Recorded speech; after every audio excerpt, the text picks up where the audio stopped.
everybody, you are watching Rock Titan Music Television. I am your host, Scotty J. Got a great show for you today. All you metalheads and punk rockers alike, your heads are going to explode. I've got one of the greatest guitarists in all the land. We're going to talk about a variety of different topics. You're going to absolutely love it. I've got the one and only Ross The Boss with us. Woo! Yes. Ross, how you doing? Good. Ring of power.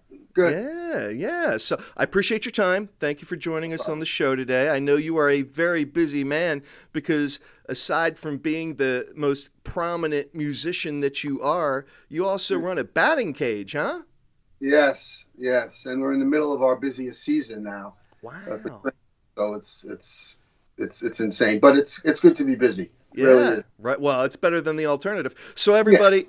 Yeah, for all of you that thought I was going to be talking with Ross here just about music, I'm sorry, because I thought instead we would just exclusively talk baseball, because I know you're a big baseball fan, Ross. Right. It's baseball. It's spring training almost. And no, actually, we've been running. My family runs a batting cage in Middle Village, Queens. It's called the Cage, and we've had it for 15 years. And if you know anything about business, if you have a business for 15 years, it's successful. And it's a lot of work, but it's nice because we've seen so many young kids go to college, get college scholarships, and we're helping so many inner city kids do their thing. Very cool. I never refuse inner city kids with no money. That's just the way I am. And I want people to achieve their dreams. Like I have been able to do. So. It's a great thing, baseball, sports, softball for the girls, and we even do cricket at our cage. So, get out of here, cricket! What is cricket? Yeah. But I got to ask you then, because obviously you've been a very successful musician for decades now. Were you a baseball player back in the day as well as a fan? No, I'm not. No, I really wasn't blessed with athletic talent, but I did get my nickname from. Playing baseball in the old days, we would choose up sides, and one of my friends goes, "Choose Ross, he's the boss." And I go, "Oh, that sounds good." I mean, of course, it's obvious. It's an obvious Ross. I mean, even Diana Ross knows it, and so it's kind of stuck to me, because especially when the Dictators first started, we got our first record deal. We were on CBS in 1974, came out 75, and we all had these Jewish names, and we thought they were lame as shit, so we wanted to kind of give ourselves different names, like a lot of famous musicians have. We change our names. So many you can think about it. So many famous singers have done that. So Ross Friedman was going to be Ross the Boss. I mean, and Richard Blum was going to be Handsome Dick Manitoba. So. We did a lot of that craziness. So, well, you're killing me here, because here I'm thinking Ross the Boss, had to surely have come from your music career. You're telling me the Boss actually came from your days of playing baseball, or growing up in that. We would choose up stickball and play two sewers in the Bronx, and which is a lost art, and that's where it came from. So it kind of stuck. It's stuck. That's wild. And I wish I didn't have to have that name, but because. Springsteen fans are, "You're not the boss.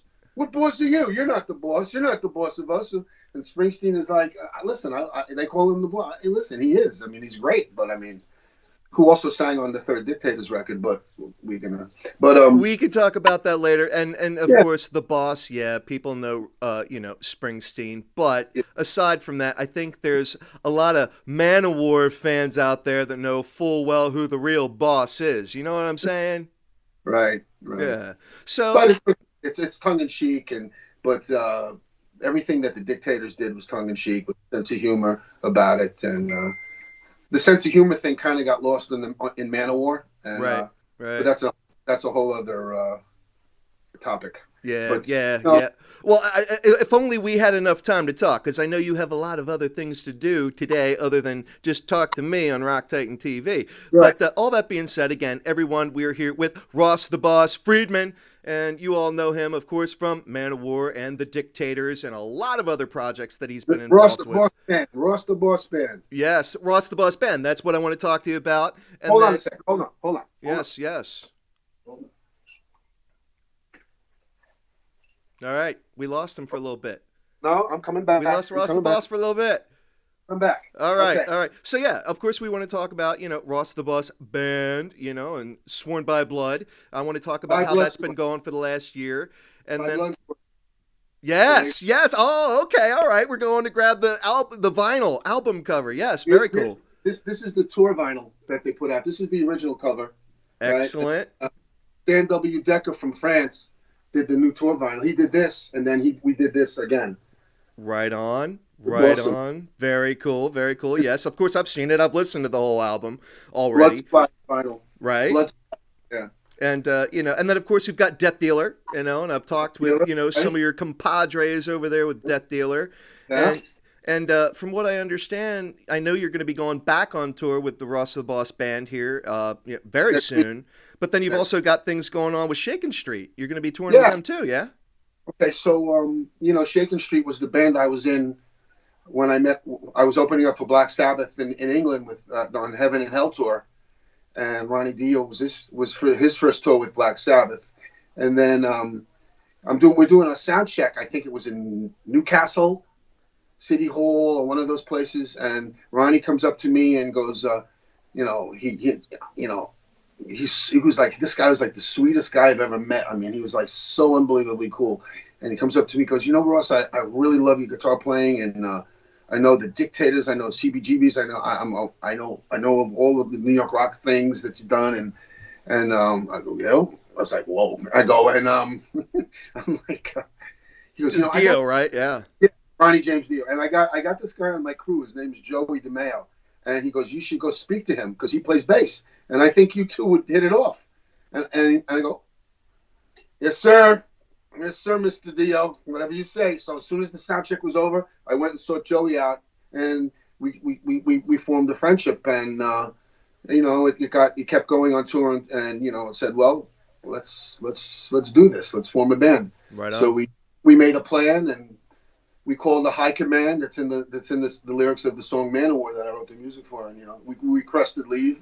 So I told Sandy Perlman, who was the manager, well, I'm going, and so that's how we started, and Manowar was born. So. Yeah. And of course that ran its course. You had very, successful albums with them. I believe you were a part of at least 6 of those, yeah?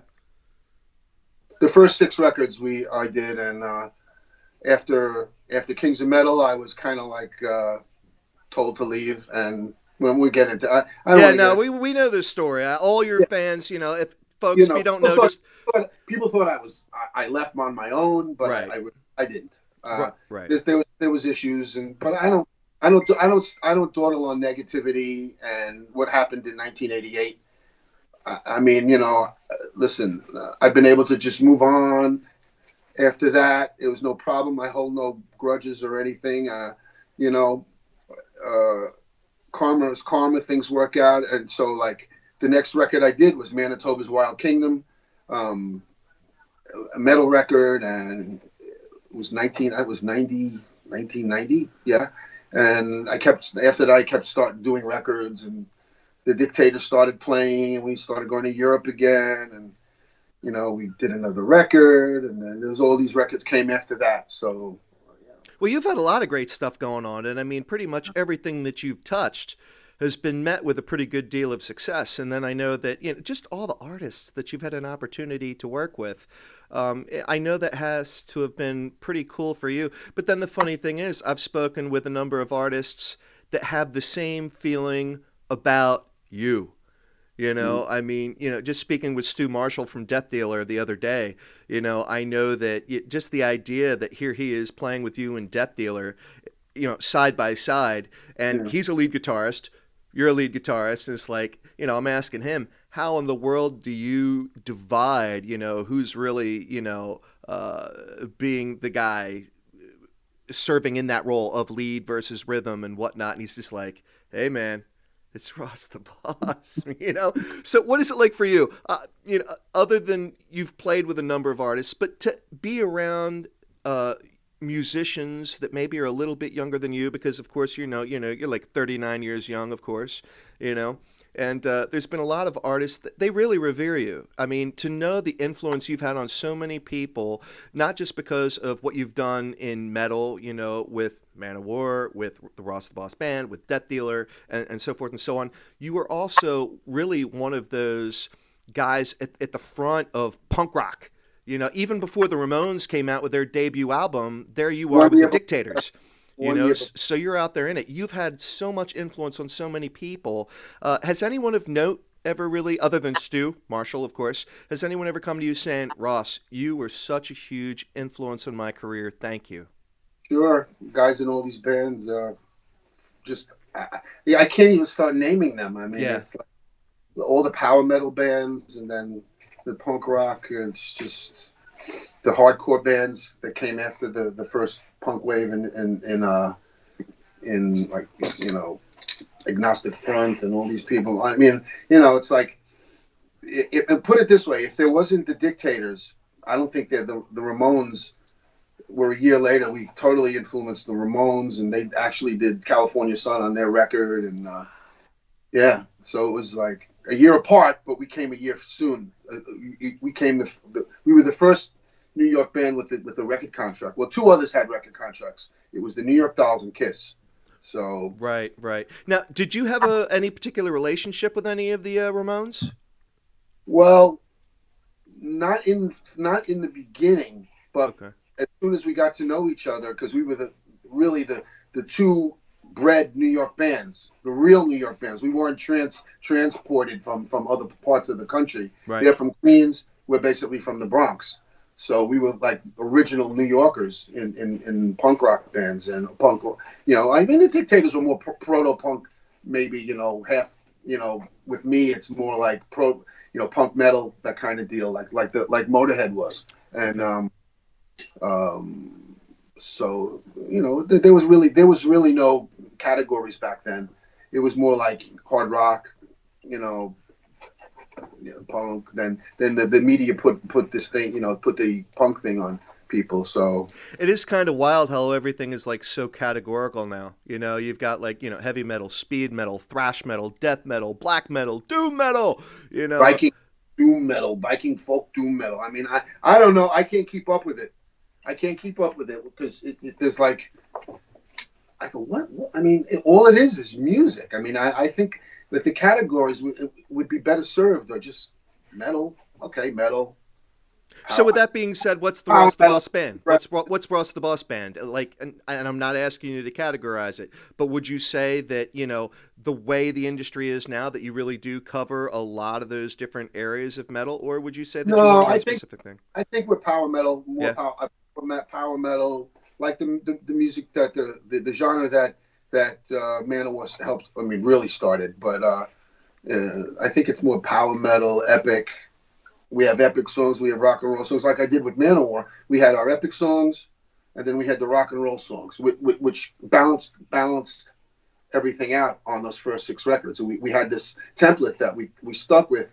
That, you know, you want rockers, you want blaring rockers, and we want long epic songs. You know, like Dark Avenger and, you know, Gates of Valhalla, and you know, I think that was kept the music refreshing.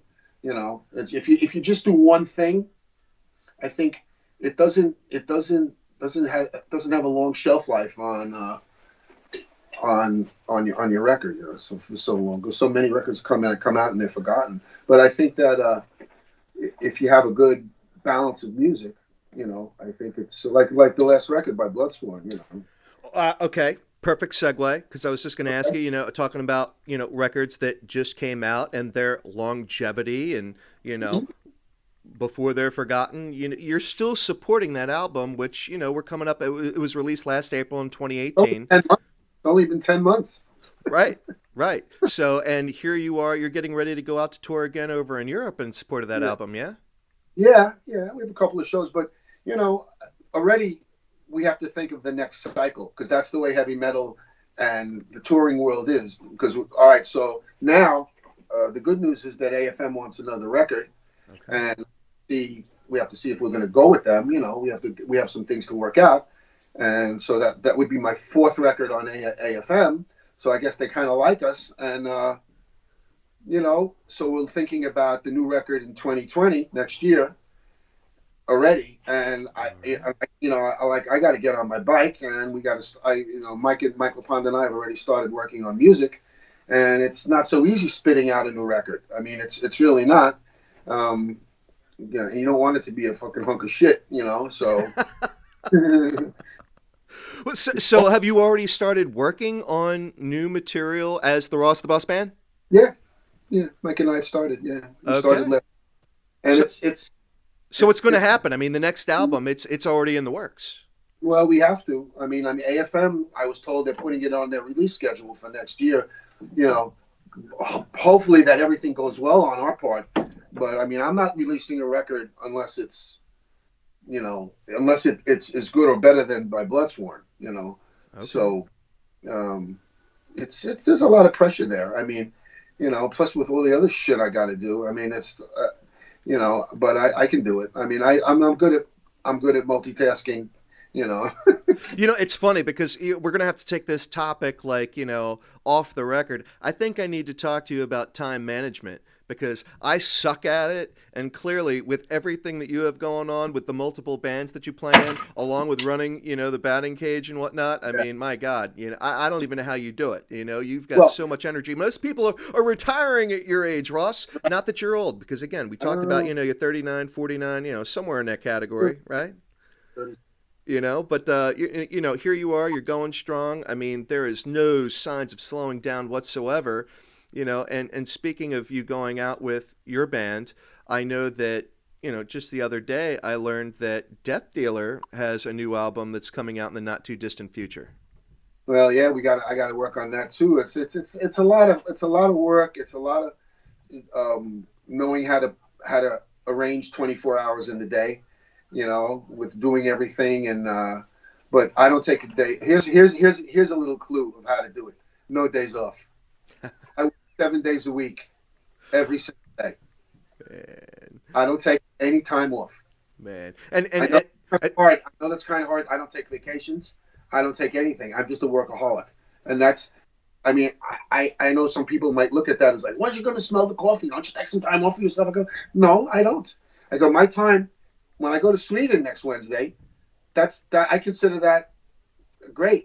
Even though I'm working and busting my ass, that's a different kind of work for me. A tour, So I mean, that's what I have to do. Is what I have to do. And if to get this done, that's what it takes, and that's what I have to do, and that's what I have to do. So picture this one. I do all the repairs at my place too. I do a lot of electrical work and lights and everything, and it has to be well lit, and bulbs get smashed, and nets get, because the beating that place gets, it's immortal with baseball. Hard balls, and it's like there's a lot of energy being thrown at those nets and everything. Some of these guys can hit the fuck out of these baseballs. So I got to fix things. So imagine this. I'm on a 12-foot ladder, right? 12-foot ladder. I'm fixing lights, and I got my phone and I'm doing an interview with Europe. At the same time, I'm fixing these fucking things. Nothing like having your undivided attention. And I'm like, the place is going nuts. I'm doing it because I have to do an interview. There's no, Europe is 6 hours, later. I got to do this interview. I got to get it done, but I got to fix the lights. So I'm you're up on that ladder. You could fall the fuck down if you don't pay attention. I go, yeah, okay, but I mean. But you got to double task. You got to know how to multitask on in life. I think, as busy as people are these days, but I don't make excuses, and I just have to do it. So is relaxation even in your vocabulary? No. No? Like, what do you have any kind of, like, what do you do to kind of relax, chill out, or does that just not even exist in your world? Well, when I get home at night, I get myself a nice vodka and club soda and lemon, or a glass of red wine. Right. I sit back, put on the TV, kick back, have the drink, pick up my guitar, right on, plug it in, play for about a half an hour, to go to bed. do it all. And, because I don't sleep that much anymore. I sleep maybe 4 or 5 hours. So Man, I'll it's tell you. good. It's good because I can get up, and Europe is 6 hours away. So when I get up at 7, because when you get older, I hate to say it, I am 36 years old, but when you get older, you don't have to sleep as much. So that's a blessing to me. So that gives me extra hours to do things. So, but I like what I do. I really do. I'm having fun, and it's making a lot of people happy, and I have no intention to stop. I mean, Right on. my health is very good. That's good to know.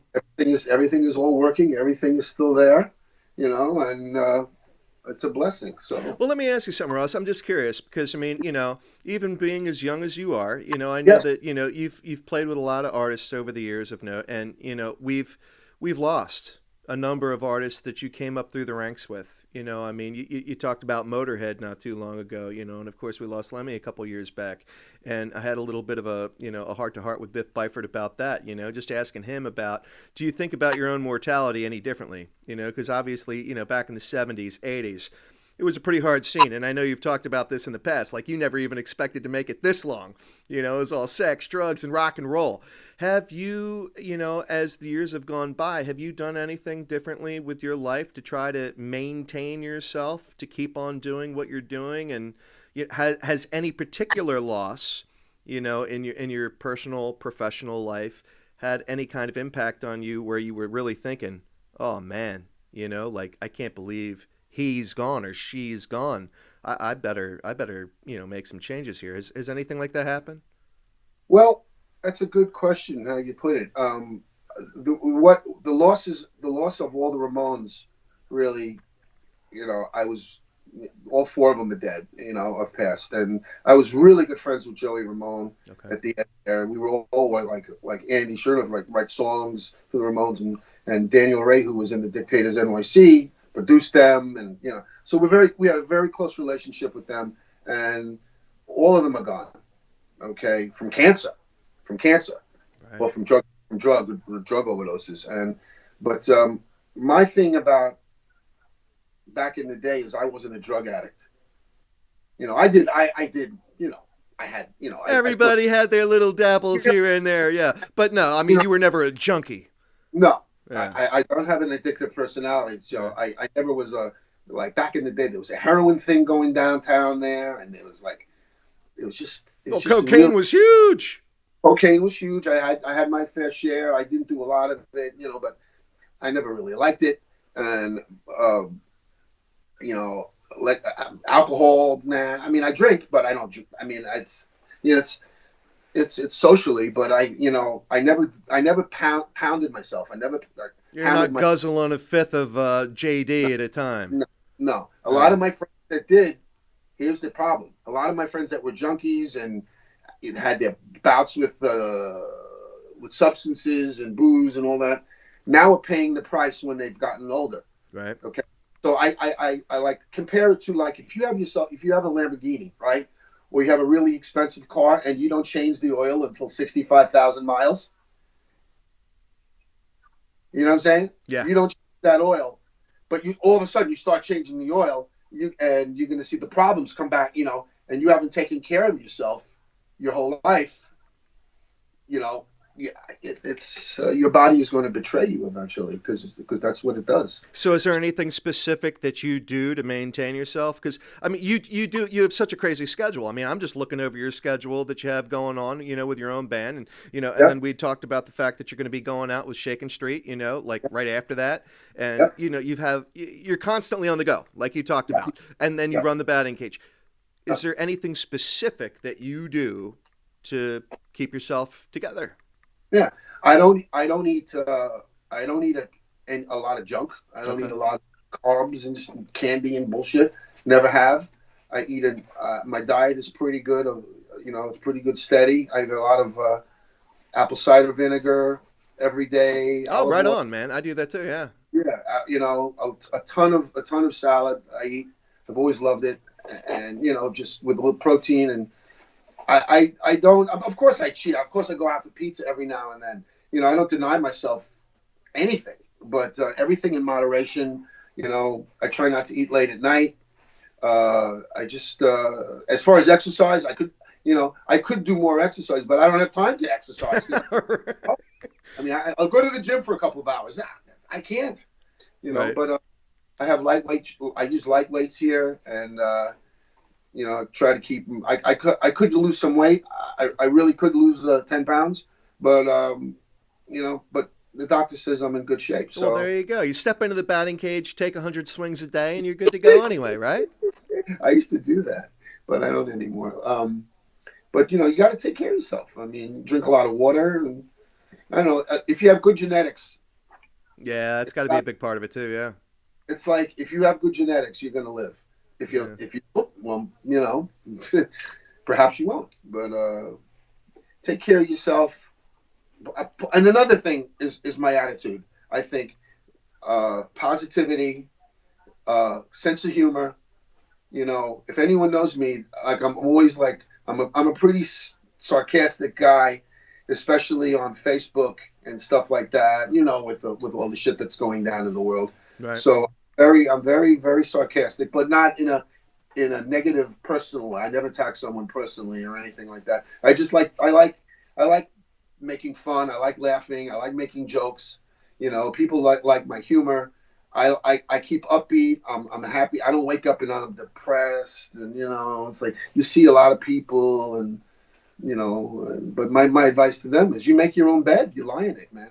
Yeah, well, mind over matter. I'm a big believer in that myself, Yeah. like the mental element conquering the physical element. I think there is definitely something to that, Right. that's important. But I do want to talk to you a little bit about, what you have going on with your own band, and then Shaken Street, because obviously the difference between punk and the heavy metal that you've done, they're two totally, they're worlds apart. Would you say that the stuff that you did Two extra chords. yeah, right, right. But so, with what you did in Manowar, obviously you've been able to channel that into your own solo, self-named band that you have now, as well as what you're doing with, Death Dealer. So that soothes the heavy metal side of it. But with the Dictators and the Dictators NYC, that's not still active, is it, or is it? No. We've come to the impasse that it's kind of sad that we just don't. The four original guys were not really talking. Okay. And then NYC thing, we had problems with the name, who Right. owned the name. But it's just like a typical that you hear all the time with these bands that fight for their brand name, because it's all about the brand name in music, and it's a sad thing that I wish wouldn't. Hopefully, maybe we could work it out. But listen, the Dictators NYC had a good 7-year run. We had 2 European tours every year, and we did very well. So I can't be upset about it. 7-year run is good. Yeah. Well, for that punk outlet, for you, It just ended. would you does Shaken Street kind of offset that at all for you? Shaken Street is like kind of like borderlines punk, and it's hard rock. Yeah. And There is that punk element, though. I just wasn't sure if, is that enough to keep you happy? Or you Well, being it's the not- busy guy that you are, would you be looking at maybe starting another band that has more of that, Dictators punk element to it? Yeah, not for a while. I'm not going to do it right now, All right.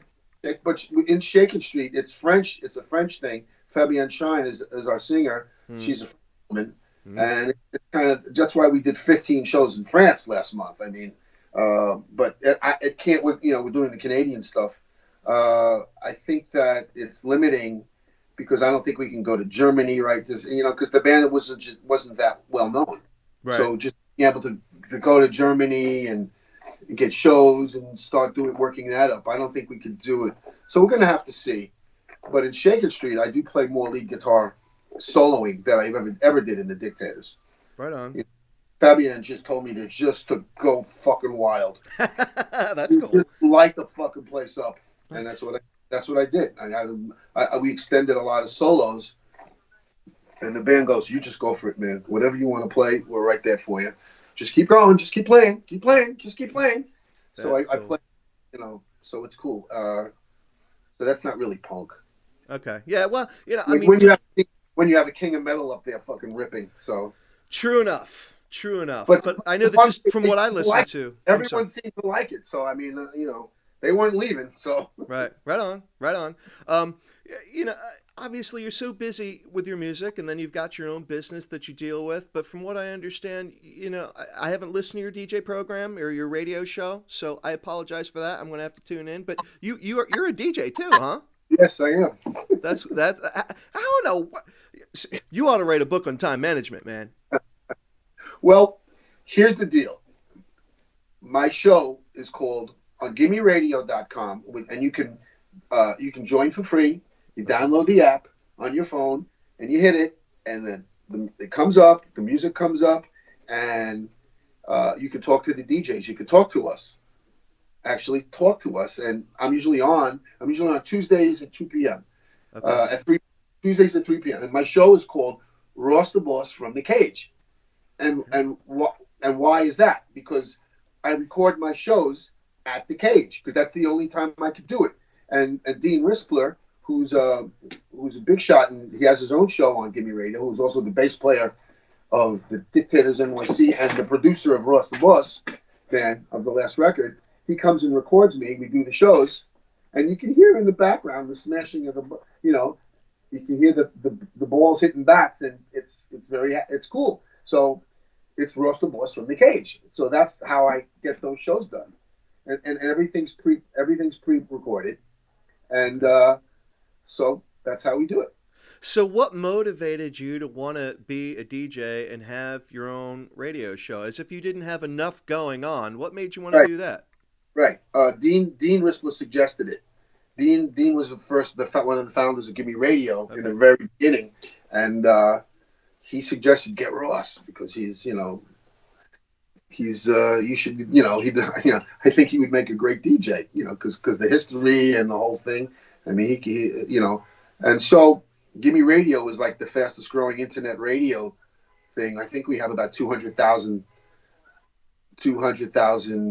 listeners. Oh, nice. We have Dave Mustaine. Dave Mustaine is a DJ. Johan Hegg from Amon Amarth. We got guys from a lot of famous guys. And Okay. Are you looking for more DJs for your show? Are there openings? Are you I'm taking? I'm sure it's Dean and the brass. All right. Uh, So it's really. I mean, the shows are 2 hours each, and you could as soon as you're done, just download it and you can see. Very cool. Very. Now, where can everyone go to do that then? GimmeRadio.com. Go to your app GIMME. radio. GimmeRadio.com. Okay. Go to your go to the app store, download it for free, and then we sell vinyl at our Gimme Radio store. Vinyl and T-shirts, and we sell past shows, archives, and all sorts of stuff. This is And good on Apple and Android. yes, All right. yeah, Very you'll cool. see it. And um, it gives me an opportunity to listen to other music because I really don't listen to other music. And Dean is the musical historian, and so he suggests things. I suggest things, and then we load it. And he's much more attuned, and as the rest of my band is much more attuned to the new music and the other music that's out there. I of course know the back history of music, of course, but I can't keep up with the new stuff. I just can't. Okay. I Yeah. Well, I was going to ask you about that, and I've seen some of your other discussions and listened to some of your other discussions about some of the more contemporary artists, guys that have, only been out for maybe the last 10 years or so. And, I imagine for you, it is kind of hard with as busy as you are with all of your other projects, you don't necessarily have the time, to pay attention to necessarily what's trending nowadays. right. You know? Like Mark Lopes, our singer, and Mike Lepon, the greatest bass player in the world. They know all these bands. Like, how do you know this? I mean, Right. they just keep up with it. They keep up with the magazines. They keep up with all the stuff. I just don't have time to keep up with it. So I rely on them. I rely on Dean, Mark, and Mike Lepon to tune me up, to keep me abreast of what's new, what's hot. Like I know Powerwolf. I know all these bands that are going around. which started. Powerwolf started actually like when the first Ross the Boss record started in Okay. 2008. So they've been at it, So I know all that, and as time goes by, so the radio show lets me listen to stuff, at least. All right. All right. So, everybody, again, we are here with Ross the Boss Friedman. And if you haven't if you haven't listened to the last album that was put out by Ross the Boss, by Blood Sworn, make sure you go check that out. There's also a pretty cool official music video out there. And Yeah. and we've got stuff coming out with Death Dealer in the not too distant future that I know we can be looking forward to there as well. Are you active on social media at all, or do you not have time for that?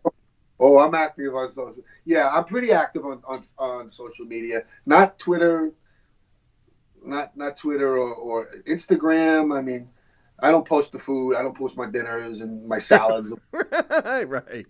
People post their food on there. Come on, who cares? Right. It's just food. I mean, I could see gourmet stuff, but like an amazing cake or something. But no, I'm more active on Facebook. Okay. I'm a commenter. I add my commentary on a few things if anyone knows me. But that's about it. All right. So you're active on Facebook. What about Instagram? Nah, I occasionally post pictures and stuff. Okay. Like Zach Wilde. I know I'm good friends with him. He's constantly on. He's just like, oh, and it's just like 24/7. They go, Jesus. Wilde is a bit of a diva, I have to say. Oh, he is. He's something else. And he's all over Twitter and that, and not so much Facebook. But listen, whatever it is, power to him because he makes it work. Yeah. And, yeah. Have you ever done any collaborations with Wilde? No collaborations yet. But we played the Metal All Stars back in like 5 years ago. We had the Metal All Stars tour, and he was playing, I was playing. We were all together, so we spent some time together. He's an original. He's something else. Yes, he is. He's the original Viking, man. You don't get much more like, that Viking look than he's got, the hair, the beard. He wears a kilt for crying out loud, and no one's going to knock him for wearing a kilt. You know what I'm saying? He's a good guy. He's really a great guy. And I always love talking to him. I spent a lot of time talking to him, and he's just very cool. He'd make a good DJ on your radio show. He sure would. He would. Yeah. Now, before I let you go, in terms of like other things that you do have going on, are there other projects, collaborations with any other musicians of note that we can be looking forward to anytime soon? Yes. Yeah. Okay. I have a dear friend, Gustavo. He's down in Argentina. He has a band called Fiener. Okay. And David Shankle, the David Shankle plays with them, but I did some recordings with them, and one of the songs, the lead singer is Tony Martin from Black Sabbath, and the song's called "Crying Games," and so I originally did it. It's done, and it was mixed. It was off We Are a Heavy Metal record, and then all of a sudden, Tony is like really interested in the song. And so he's taken over. He wants to remix it. So he's in the process of pulling everything apart, fixing things up. Because I didn't do the rhythms, or I just did the leads. And I go, you know what, Tony, can I do my stuff over again? Because when I did it, I was kind of rushed because there was like some sort of deadline. So I kind of was like, it's good, but it's not. I think I could do a better job on it. So he goes, go ahead, Ross, whatever you want. So I'm going to recut my solos to Crying Games, and it's very exciting because he's a great singer, and cool. He's also friends with Tony Iommi, and he works with Tony. I mean, he's in Black Sabbath. Yes. I told Tony yesterday. I said, say hello to Mr. Iommi for me, and he goes, "Will do, Ross," and because Tony was the nicest guy to me on the road back with Shakin' Street. Right, I right on. haven't seen him in so. I mean, I just don't. I could have went out and sit. I had a backstage with Black Star. I just didn't do it. I just but he's a great guy. Him and Geezer are top blokes. Very cool. Very cool. Well, everybody that is watching and listening right now, you may all know the boss, is Bruce Springsteen, but there is only one Ross the Boss. And we're talking to him right now. Make sure you go check him out. Just Google Ross the Boss. There is Hey, only one one. more thing. Yes. One more thing. Yes. I know I'm not a capitalist pig, but you see this? Yes, sir. Yes, indeed. Okay, this is the Ross the Boss Ring of Power, and we have it on sale. And it's a beautiful ring. It's sterling silver. Okay. And it's got a lot of wonderful thoughts on it. Sworn to rise again on the side. Honor, pride, fame. Glorious victory. My eagle, Ross the Boss Eagle. And on the inside, there's a special thing. It's the sign of the hammer on the inside. I love it. On the Facebook page, you can see the pictures of this ring. It's about 190 US. It's a heavy ring of sterling silver, massive ring, and it's about 200 euros, something like that. But it's really great. They've been selling really well. So people can get this at your merch store. You got a merch store online? No, they have. It's a special order for sizing. Well, how do people do it?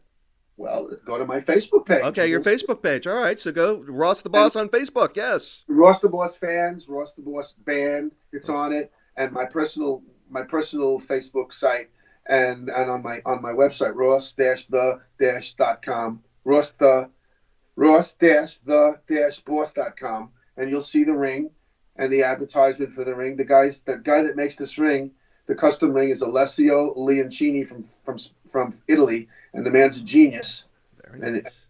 You can see it, and that's I would appreciate it if you like rings. This ring, it's the Ring of Power. Nice. And, you got any other pieces of jewelry out there, or is that it? This is my first piece of jewelry. But can we look forward to more? Well, let's see. Let's get the ring. Right. I think people are loving the ring. Right on. We've sold a few, and the reactions are great. People love it, and it kind of like embodies my spirit. Sworn to rise again, honor, pride, fame. Stuff like that. If you know me, that's kind of like, it's never give up kind of thing. So. Well, I tell you what, Father's Day is not too far around the corner. I may have to hit up my significant other and say, yo. It'd be a nice little piece of bling bling for Father's Day, yeah? Yeah. Because I'm like black. I'm all black and silver and red. All my guitars are, black. We didn't even talk about the Grossman. No. I don't want to take up too much more of your time, but the Grossman, you promised me you were gonna whip out a guitar solo there. You were gonna shred for me. Okay, here's my Grossman guitar without my mirror pickguard. So I'm getting a new chrome pickguard for it. Okay, I'm so used to seeing the white one. Isn't the Grossman white? I thought it was white. No, that's the SG Custom. Okay, all right. Yes. So the Grossman, the signature Grossman is black. That is a beautiful. Black and silver. Okay.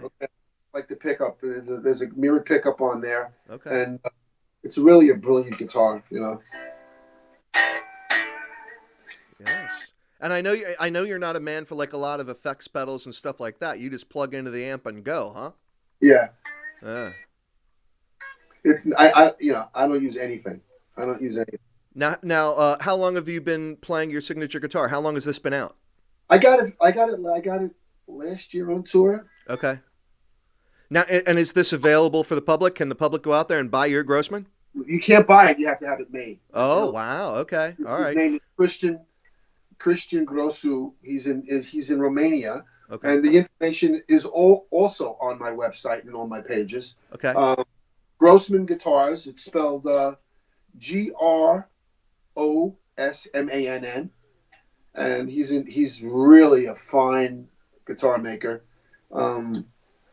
This guitar. Look at that. And he lured you away from the SG, huh? Well, I played the Gibsons and then ESP. Right. I have a thing ESP, and they make incredible guitars too. ESP. They really. Right on. Like this is known. This baby is a Viper, right? This is a Viper. Okay.